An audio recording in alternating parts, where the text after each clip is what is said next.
जी जनाब, तो व्लॉग बनाने की नाकाम कोशिश। आपको तो पता ही है मुझे व्लॉग बनाने नहीं आता है। बड़ी मुश्किल से व्लॉग बनाने की कोशिश करती हूँ। बहुत बड़ी बूंदी हूँ मैं व्लॉग बनाने में। लेकिन मैं आई हूँ पाकपतन, तो मैंने सोचा कि नहीं भाई, इतनी गर्मी में मैं आपके लिए ज़रूर पाकपतन कवर करूँगी और आपको बताऊँगी कि उर्स के दिनों में यहाँ की क्या फ़िज़ा होती है और यहाँ कितना समा पुरनूर हुआ होता है।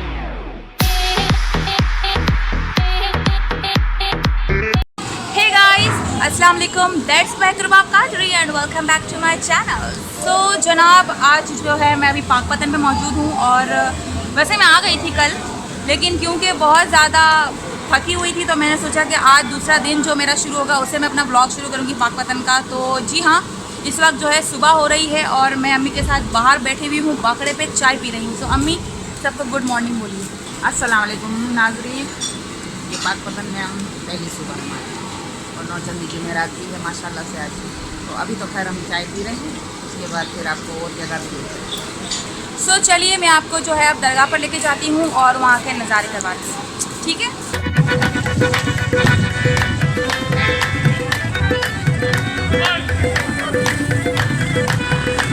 तो जनाब, मैं जो है मज़ार पर पहुंच गई हूँ। दरबार पर बहुत ज़्यादा रश है, इसलिए मैं आपको जो है अच्छी तरह से चीज़ें दिखा नहीं पाऊँगी, लेकिन मैं पूरी कोशिश करूँगी कि आपको जो है साबिर ब्याह का अहाता और बाकी जितनी भी जो मज़ार और जो एरिया है वो आपको अच्छे से दिखा सकूँ और समझा सकूँ कि किस तरह से ये आर्किटेक्ट हुआ हुआ है। बट अभी भी बहुत रश है। मैं आपको दिखाती हूँ कि बहुत ज़्यादा लोग आए हुए हैं और रश बढ़ता जा रहा है। नौचंदी भी है तो इसलिए थोड़ा सा मुश्किल हो रही है जाने में। जैसे जैसे टाइम बढ़ता जाता है तो यहाँ पर रश होता जाता है। अभी जो रश आप देख रहे हैं वो एक नॉर्मल मतलब रश है, ये मतलब नॉर्मल है। अब रात होगी तो बहुत ज़्यादा रश होगा, बस चलने की भी जगह नहीं मिलेगी। तो इसलिए मैं जो है कोशिश कर रही हूँ कि आपको दिखा सकूँ, कवर कर सकूँ कि क्या चीज़ किस तरह से यहाँ पर है मैनेज हुई हुई है, ताकि आपको समझ आ सके, ठीक है। तो जो है जब आप मेन गेट से ऊपर आते हैं तो आपको जो है अपने सीधे हाथ की तरफ ही हमारे साबिर ब्याह का हुजरा दिखेगा, जहाँ पर वो इबादत क्या करते थे, बैठा करते थे और यहाँ से जो है लंगर तकसीम क्या करते थे।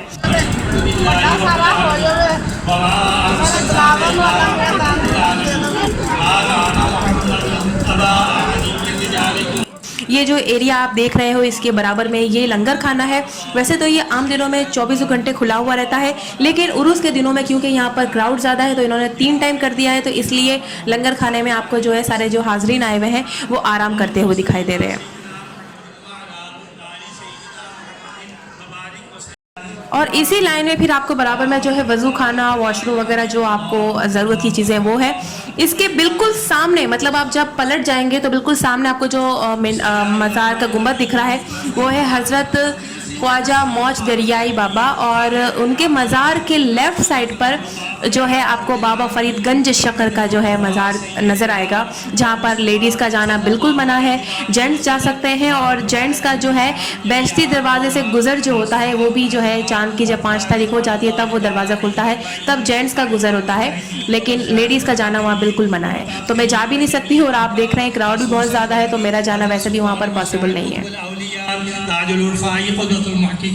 इमामुल मुत्तकीन सिराजुल आरिफीन बुरहानुल ज़ाहिदीन बंदगी हज़रत शेख ख्वाजा ख्वाजगान हज़रत ख्वाजा मोइनुद्दीन हसन संजरी क़द्दसल्लाहु सिर्रहू व बंदगी हज़रत शेख ख्वाजा क़ुत्बुल अक़ताब ख्वाजा क़ुत्बुद्दीन बख्तियार काकी ऊशी क़द्दसल्लाहु सिर्रहू व बंदगी हज़रत शेख शयूखुल आलम शेख फरीदुल हक व शरअदीन क़द्दसल्लाहु सिर्रहू व नव्वरल्लाहु तआला मरक़दहू व जमीअ गुज़िश्तियान ख्वाजगान चिश्त अहले बहिश्त रिदवानुल्लाहि तआला अलैहिम अजमाइन व जमीअ फ़र्ज़ंदान व खुलफ़ा व मुरीदीन व मुअतक़िदान बाबा तुफ़ैल हज़रत रिसालत बना सल्लल्लाहु अलैहि व आलिहि वसल्लम दरूद सूरह फ़ातिहा का इख़लास ख़त्म। ये है बाबे जन्नत जन्नती दरवाज़ा, जहाँ से जो है चांद की 5 तारीख को जो है ये दरवाज़ा खुलेगा और सिर्फ जेंट्स ही जा सकते हैं। उस टाइम जो है लेडीज़ का जाना मज़ार के ऊपर ही मतलब आना बंद हो जाता है, क्योंकि लाइन लगती है, सारे जेंट्स को गुजरना होता है। अच्छा, क्योंकि मैं जो है दोपहर में आना चाह रही थी, लेकिन उस वक्त भी बहुत ज़्यादा रश और गर्मी थी, लेकिन अभी जो है मैं मगरिब के वक्त आई हूँ। ये मगरिब का टाइम है और यहाँ पर जो है अभी भी काफ़ी रश है और ये रश बढ़ता जाएगा। अभी जो है कवाली का सिलसिला शुरू होगा, रात तक वो चलेगा, तो उसमें तो फिर यहाँ पर पाँव देने की भी जगह नहीं होगी। बहुत सारे लोग आते हैं, कराची से लोग यहाँ पर ज़्यादा आते हैं, तो इसलिए यहाँ पर रश काफ़ी होता है। सो अभी तो मेरे ख्याल से आज तीसरा चांद दिखेगा और ये 5 तारीख को तो जो है बेहश्ती दरवाज़ा खुल जाएगा, तो यहाँ पर मैं और कुछ नहीं कर सकूँगी, तो मैं तो सीधा फिर कराची के लिए रवाना हो जाऊँगी। लेकिन बेहश्ती दरवाज़ा जब खुल जाता है तो रात को जो है फिर औरतों का ऊपर मज़ार पर कोई काम नहीं है, रास्ते भी बंद हो जाते हैं। उस वक्त सिर्फ मज़ार पर जो है आदमी ही होते हैं। तो अगर यहाँ पर आने का सही टाइम औरतों के लिए है तो वो बेहश्ती दरवाज़ा खुलने से पहले है। उसके बाद आप यहाँ पर बिल्कुल भी नहीं आ सकते, क्योंकि यहाँ पर आपको जगह ही नहीं मिलेगी। सो ये बहुत इंपॉर्टेंट बात है। अब जो है हम वेट करेंगे, कवाली शुरू होती है तो मैं आपको वहाँ से कंटिन्यू करती हूँ, ताकि आपको बता सकूँ कि रात को जब कवाली होती है तो कैसा मंजर होता है। ठीक है, तब तक के लिए बाय बाय।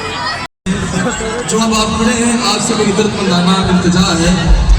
ये वो दर है कि जिसके बारे में शायर कहता है कि दर्दमंदों की महफिल में न पूछ के किधर बैठ गए, दर्दमंदों की महफिल में न पूछ कि किधर बैठ गए, उनकी महफिल में गनीमत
जनाब आज का व्लॉग इतना ही था। मैंने पूरी कोशिश की कि मैं जो है इतने क्राउड में, इतने रश में आपको जो है बता सकूं कि मज़ार में उर्स के दिनों में किस तरह की जो है सूरत हाल होती है।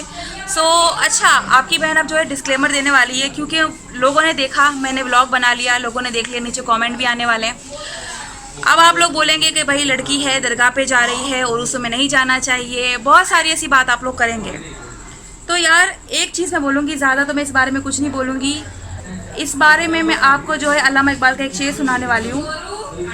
उस शेर से आपके जो है सवालों के सारे जवाब मिल जाएंगे। वो शेर है, अक्ल को तनकीद से फुर्सत नहीं, अक्ल को तनकीद से फुर्सत नहीं, इश्क पे ईमान की बुनियाद रख। सो ये सारी इश्क वाली चीज़ें होती है। अकल वरना हर चीज़ पर जो है तनकीद करेगी। तो अगर आपके दिल में इश्क है तो उसको जो है एहतराम कीजिए, और आपको जहाँ दिल करता है, जहाँ जाने का जो है दिल करता है वहाँ जाएं, और अपने एहतराम और अकीदे के हिसाब से जाएं। ज़रूरी नहीं है कि आप जो है इसको बिल्कुल बुरा बोलें या बिल्कुल अच्छा बोलें, लेकिन वली औलिया हैं, अल्लाह ने उनको दर्जा दिया है, मकाम दिया है, तो हमें जो है उनकी रिस्पेक्ट करना लाजमी है। अगर आप मज़ारों पर जा रहे हैं तो आप जो है तरीके में जाएं और इस तरह से वहाँ रहें कि उनकी जो है बेअदबी भी ना हो। सो बस यार यही था, बहुत भाषण दे दिया मैंने, मुझे मालूम है, लेकिन वीडियो पसंद आ जाए तो लाइक कर लेना, शेयर कर लेना और मेरे चैनल को ज़रूर सब्सक्राइब कर लेना। This is me Rubab Qadri saying अल्लाह हाफ़िज़ टू यू ऑल। दुआ में याद रखिएगा। Bye bye.